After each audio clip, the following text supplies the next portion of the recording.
आम्ही परत मागच्या वर्षीची किरणदादा शेवाडे यांच्याकडं बाग पाहायला आलो आणि मागच्या वर्षी जशी कंडिशन होती या बागची, 8 वर्षाची बाग आहे ती, याही वर्षी तशीच कंडिशन आहे. त्यांनी जो बार धरलेला आहे मालाला मस्त एकदम चकाकी आहे.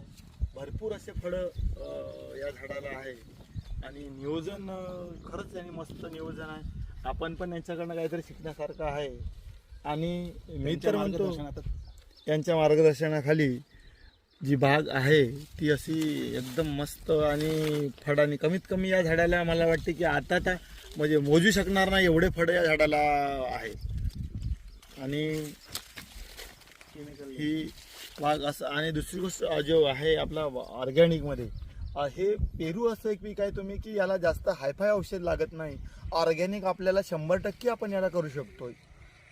बाकीच्या फळांना आपल्याला जर विकावत असेल किंवा खाणाऱ्याला ग्राहकांना सुद्धा पेरू आवश्यक असेल किंवा आंबा खायचा असेल तर त्याला व्यापारी कार्पेटमध्ये टाकतात, केळ्याला कार्पेटमध्ये टाकतात. आणि कसं आहे की त्यांना आपण हे जो फळ आहे तुम्ही छोटंच असताना फोम लागते यांना, आणि डायरेक्ट खाणाऱ्यांच्या घरी जातो येतो त्याला ना लेबरचा हात लागत ना काही लागत. एकदम याला क्रॉप करून टाकलेलं असते, फोमिंग केलेलं असते, बॅगिंग केलेलं असते, ना किड्याचा स्पर्श असतो यांना, ना बॅक्टेरिया असतो, ना काही इन्फेक्शन असतो. आणि पहिलं फळ आहे की बिना कार्पेटनं आपण डायरेक्ट खाणाऱ्या माणसाला आपण हा फळ देऊ शकतो. बाकीचे फळं तुम्ही तर तुम्हाला केमिकल टाकून मिळतील, पण पेरू असा एक फळ आहे असा मित्रांनो की आपण डायरेक्ट म्हणजे काही न केमिकल टाकता, व्यापारी काही न करता डायरेक्ट शेतकऱ्याच्या घरून जसा येतोय तसाच ते विकतात.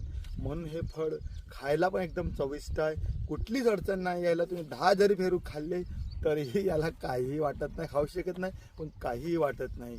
आणि मस्त असं फळ आहे. आणि रिॲक्शन मित्रांनो याचं काही, मी स्वतः 3-3, 4-4 फळं खातो पण रिॲक्शन असं काही सर्दी बिर्दी उलटी बिलटी काही होत नाही असं पहिलं फळ मी बघितलं. आणि या फळांमुळं तर मी तर म्हणतो की शेतकऱ्यांचं सुद्धा परिस्थिती उंचावेल आणि खाणारं सुद्धा आयुष्य चांगल्या पद्धतीने जगता येईल. मी तर म्हणतो दुसरं काही खाण्यापेक्षा फक्त पेरू खायला पाहिजे शेतकऱ्यांनी, की यांचं विकावं म्हणून असं नाही की शरीरांना सुद्धा तुमच्या आवश्यक आहे.